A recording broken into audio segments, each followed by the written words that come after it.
Hi, I'm Casey.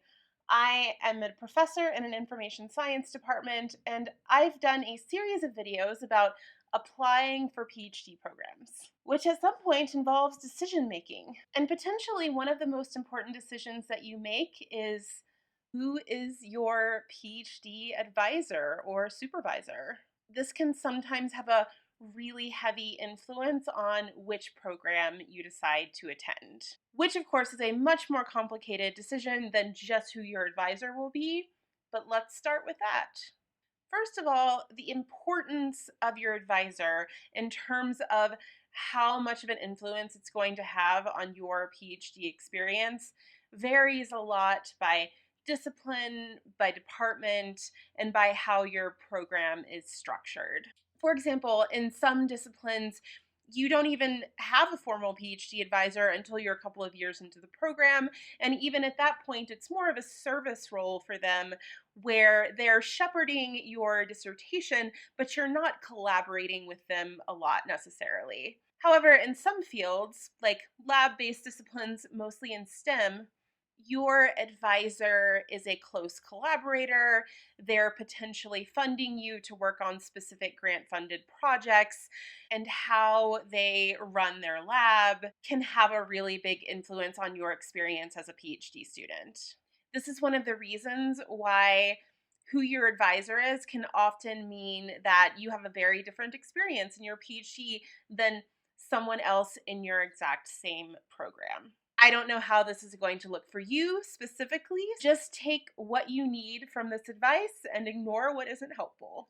So, the first and perhaps most obvious thing to consider is how good is the research fit with this prospective advisor? And in some ways, this is as simple as you're going into a computer science department. If you want to do human computer interaction research, you probably don't want an advisor who does computer science theory. But often it's much more specific than that. You want to know both whether you're going to be able to do the kind of work that you're hoping to do and whether you're going to get the support and mentorship that you need for the kind of work that you want to do. So, one way to look at this is how close is their current and planned research to what you in general are hoping to do in your PhD? And it's probably not going to be an exact fit, even if you did know exactly what your dissertation topic was going to be, which, by the way, you shouldn't. Even if you did know that, you're not going to find someone whose research is already that exact thing, because if that was the case, then you can't do a dissertation on it. Someone else is already doing it. But let's say again that you have been accepted into computer science PhD programs, and what you think you want to do is accessibility design for people with visual impairments. You might have potential advisors in the programs that you've gotten into that do accessibility writ broadly, maybe lots of different kinds. There might be someone who's working on accessibility for visual impairment specifically. There also might be programs where someone who generally does human computer interaction research and maybe doesn't do a lot of accessibility work yet, but is interested in it or is willing to support you in it. So this might look really different depending on how broadly someone advises, for example. But let's say that there's a prospective advisor who does accessibility design specifically for prosthetics, and that is all they do, and it's clear that that's all they want to do. In that case, you should think about whether you're willing to kind of expand your scope a little bit, or if your heart's desire is only to work on visual impairment, maybe that isn't the best advisor for you. And this is something that you can find out by talking to them directly. But another way to try to determine how broadly they advise is to look at their recent publications, and in particular, those led by their students. For example, my PhD advisor does work on online communities writ broadly. While I was a PhD student, I had lab mates who did dissertations on parenting and social media, online collaboration, social media use in Cuba, My dissertation was about copyright in online communities. My advisor's particular style, at least at the time, was to advise students who wanted to do something under that general umbrella, but then basically support them while they did a very specific thing, even if she didn't necessarily have a lot of interest or knowledge about copyright, for example. But another thing is, we were all using mostly qualitative methods, for example, interviews. And it wasn't important that my advisor had a deep knowledge of copyright law because I did.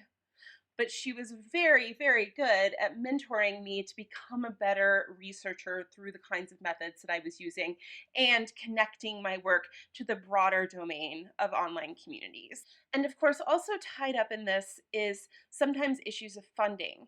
So, for example, does this advisor have a huge research grant that is likely to fund a lot of students?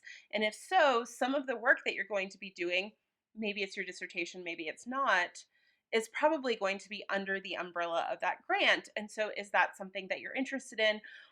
Or the other thing is you can ask them, whether you're going to have to work on that, for example. If you haven't watched it yet, I have a video about PhD funding models, which might help you think about some of the different ways that this can work and also some questions you might want to ask.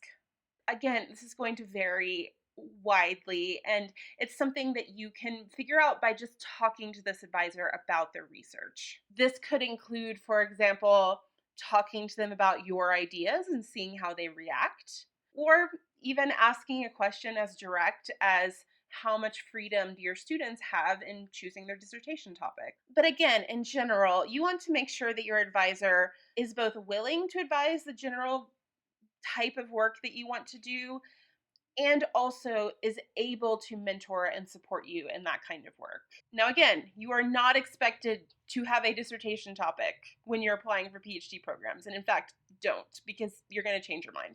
But one way to think about this is just, are you excited about the kind of work that they're doing? And can you see yourself doing that kind of work? All right, something else to consider. What is their advising style?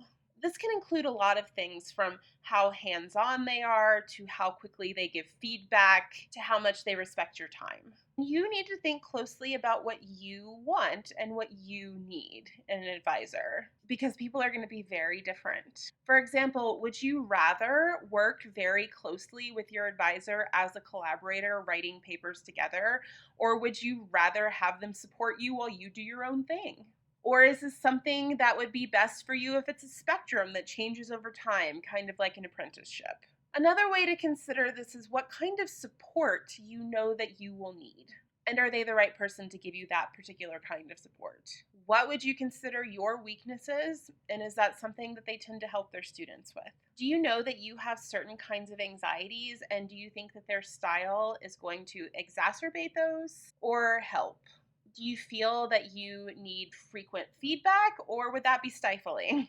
How organized are you and how organized are they? Are they a super scattered person and that's going to drive you up the wall?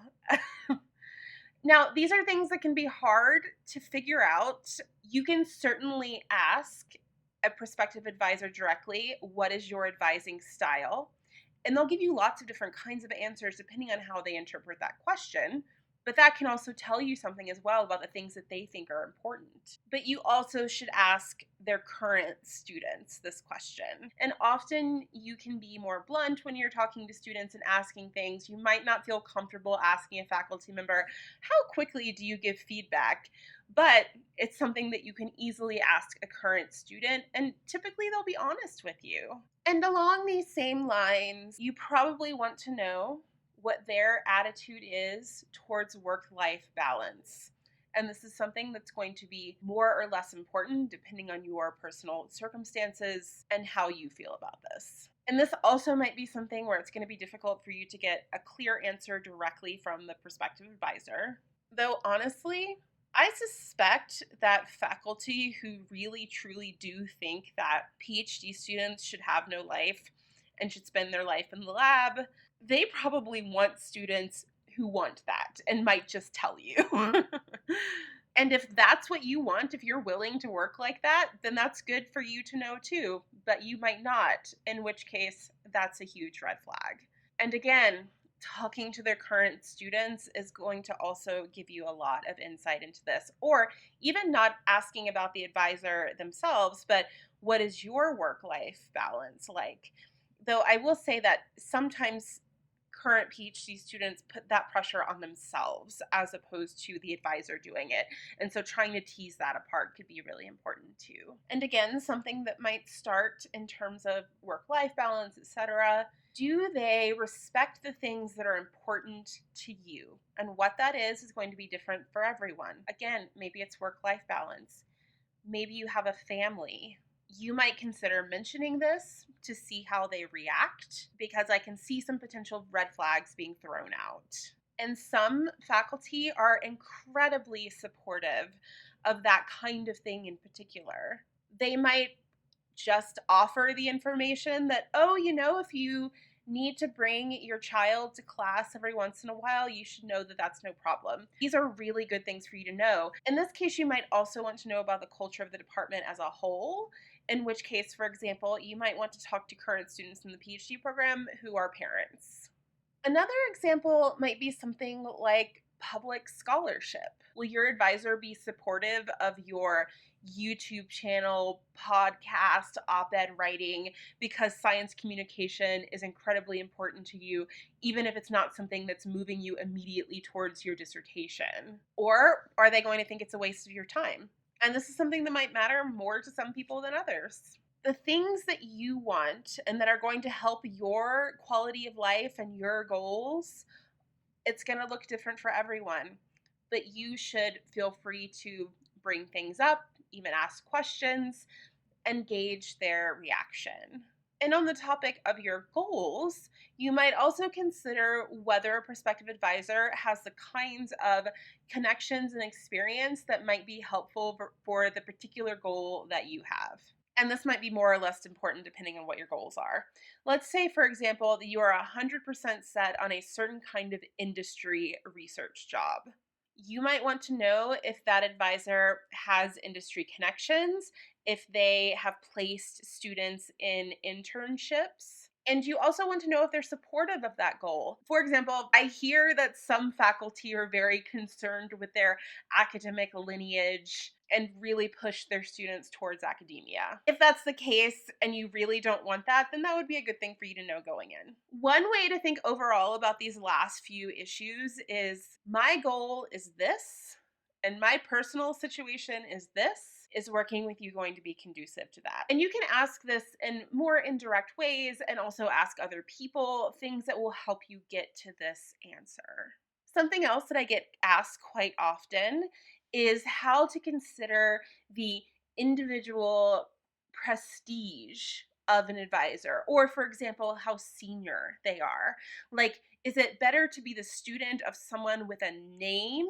Or what about someone who has literally just started as a professor? Maybe it's their very first year. And I think there are pros and cons of both of these things. So overall, I think you should be taking all of these other things into account. But let's say that it came down evenly between these two things. Over here, you've got the professor who everyone has heard of and like has their name on the most important textbook in your field. And over here, you have the professor who is straight out of their PhD and is not much older than you are. Now, often people coming straight out of their PhDs are very well known. But again, there are pros and cons to this. And whether these things are all true will also depend on the individual faculty. So for example, very new faculty, just hired faculty, often have startup funding, which is something that I actually didn't mention in my funding video. Maybe I should have. But basically, when new faculty in fields that are heavily grant funded are hired, the university knows that they don't have grant funding yet. They need a couple of years to write some and get some. And so they're given kind of this cushion of funding that they can use to buy equipment and pay for research assistant lines for PhD students, etc. And so this often means that some of the first PhD students that a new faculty member gets can have funding that isn't tied to a particular grant project, which sometimes means they get to pick what they're doing and get paid for it. Now, this is not always the case, but that is sometimes a benefit of being an early student for a professor. Another benefit of an early career professor is that they were a PhD student more recently. They remember what it's like, and their experience was probably quite close to what your experience is going to be. Whereas if someone got their PhD 20 years ago, their PhD experience might have been very different than yours. But of course, there are also benefits to having an advisor who knows everyone, who has certain kinds of connections, etc. It's really going to be dependent on a lot of different factors, but there are good things and bad things about both of those situations. And there's someone like me who's kind of in the middle. I still feel like I'm brand new, but actually I'm going up for tenure soon. I know. And then an overall important question, which is, are they a good person who treats their students well? And also, how important is that to you? Now, I would like to think that this is not a big problem, but of course, I hear things from PhD students who have very bad relationships with their advisors, sometimes even bordering on abusive. I do think that when that is the case, students tend to warn each other. And if you get warnings like that, I would take them seriously. Certainly interrogate it, try to find out more, but just keep these kinds of things in mind. And of course, you make the decision about how important something like, say, the prestige of a particular PI is compared to how you will be treated.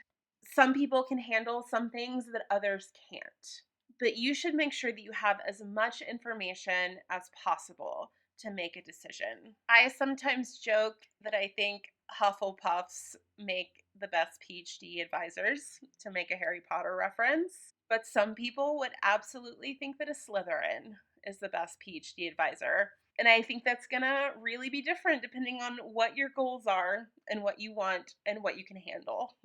And so, again, on all of these points, talking to current students can really get you a lot of information. However, keep in mind that their situations and their priorities might be very different than yours. So, this is an extremely complex decision space. And I don't want this to give you anxiety that you're going to somehow make the wrong decision. In most cases, you have multiple good decisions and you can't go wrong either way. So I now have 5 years worth of PhD students. My very first PhD advisee just graduated last month. So I've now gone through, I guess, 5 or 6 cycles of admitting PhD students. And almost every time, someone that we have given an offer of admission to, who would have been my advisee, has turned that down and gone somewhere else. Now, sometimes I think they should have come and worked with me. And of course, sometimes I can be sad, like, oh, it could have been. However, in many of these cases, I think they made the right decision. Obviously, I think that I am the best PhD advisor in the world. Or at least I hope that I'm a good one. But some of these things might have been better for those other students, particularly when it comes to things like research fit or their individual goals. I really try to support my students in whatever kinds of work they want to do and whatever their personal situations are. But of course, I have my own strengths and weaknesses. And in many cases, someone would be a better advisor than me. But if they'd come to work with me, they'd also be in a great position. So again, sometimes you just can't go wrong.